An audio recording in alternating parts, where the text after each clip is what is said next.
उवाच इत्यहं वासुदेवस्य पार्थस्य च महात्मनः संवादमिममश्रौषम् अद्भुतं रोमहर्षणं व्यासप्रसादात् श्रुतवान् एतद्गुह्यमहं परम् योगं योगेश्वरात् कृष्णात् साक्षात् कथयतः स्वयं राजान् संस्मृत्य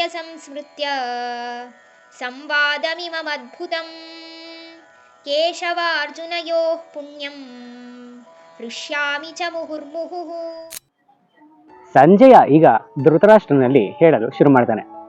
ಆಹಾ, ಮಹಾತ್ಮರಾದ ವಸುದೇವ ಮತ್ತೆ ಪಾರ್ಥರ ಮಾತನ್ನ ಕೇಳಿ ನಾನೀಗ ಸಂತುಷ್ಟತೆಯಿಂದ ರೋಮಾಂಚನಗೊಂಡಿದ್ದೇನೆ.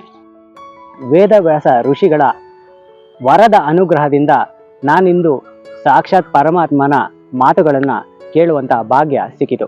ಹಾಗೆ ಸಾಕ್ಷಾತ್ ಎಲ್ಲ ಯೋಗಗಳ ಪರಮ ಗುರುಗಳಾದ ಪರಮಾತ್ಮನಿಂದನೇ ನಾನು ಗೌಪ್ಯವಾದ ಯೋಗದ ವಿಷಯವನ್ನು ತಿಳ್ಕೊಂಡೆ.